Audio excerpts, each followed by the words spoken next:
What's up, guys? This is Tesla on the daily time frame. We had crazy bearish week, 5 days in a row of red days. And if you watched my previous video about Tesla, I was explaining that we most likely are heading south for a couple of reasons. First reason is this Fibonacci that I'm going to draw again for you that was explaining to us or was telling us that we were heading to 173. If you draw Fibonacci, we close at the 100% move. So I played completely. Uh, it was totally it was totally accurate. Now, usually on the daily time frame, Fibonacci reaches the 161% level, which is at 160. So that could happen next week.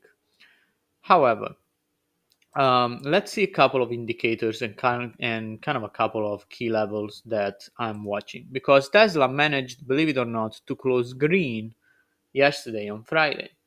So that's a kind of a positive sign. Um, Overall, the indicators are starting to pointing to the downside. We have the 5 days double exponential moving average cross to the bears. We have the 50 that is curling and starting to incline down. So when the 50 double exponential moving average goes down, is points down, then most likely you're gonna have a bearish price action. And also the 20 days double exponential moving average is curling down and pointing straight toward the 50. And if that cross happens, then of course we're gonna have a severe move to the downside. The other indicators are the MACD totally crossed to the bears and almost reaching the zero level. The RSI that is going completely south.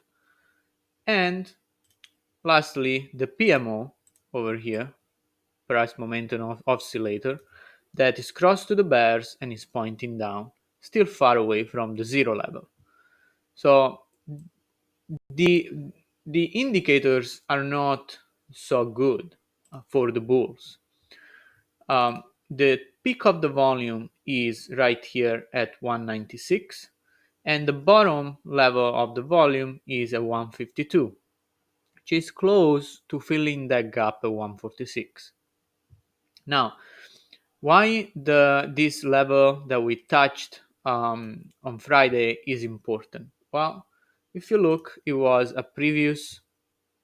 acted like a support a couple of times. Okay, so it is. I mean, we're close to that. We're not there yet. So it was support here, kind of was support here. Then it broke below, but it was support here. And so if we go down to this level, this could act as a support for a potential technical bounce. Why? Because the stock, so there are a couple of things. So if the stock goes down and touch this level, look here, there is no volume over here, which means that usually the price is sucked toward the peak of the volume, which is to the upside. So if it reaches this level, look out for a bounce. Where that bounce could be? Well, it could bounce up to retest the 50 days double exponential moving average. Then from here, if it gets rejected, then look out below. That's what I'm thinking for next week. But I want to give you another insight on the 4 hours time frame, because on the 4 hours time frame, we are kind of looking for a potential bounce. Why? Well, if you look here, the MACD is crossed, it's close to cross to the bulls again, although we are way down the zero level. And so when we are below the zero level, the bounce, I mean the upside potential is way lower than when the MACD is above the zero level.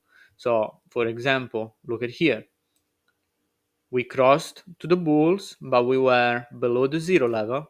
So we had a technical bounce. We bounced for 1, 2, 3, kind of almost 4 days. When instead, look up over here, when we were above the zero level, well, the bounce is way larger. Look at these candles. And also, we bounced for 1, 2, 3, 4, 5, 6, 7, 8, 9, 10 days, way longer. So, what what can happen here? Well, we can bounce, touch the 50 days double exponential moving average around, what level is this? Around 180, 180, 183, and then we can head south again.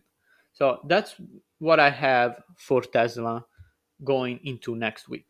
Also, there is a lot of noise in the market due to the bank scandals or bank failures. The bank failures. So that can cause a ripple effect where even if Tesla is not directly involved, it can suffer from people getting scared and leaving the market. So that's all I have for Tesla for today. I hope you enjoyed the video. If you can, leave a like, a comment, and follow the channel. I'll be really grateful.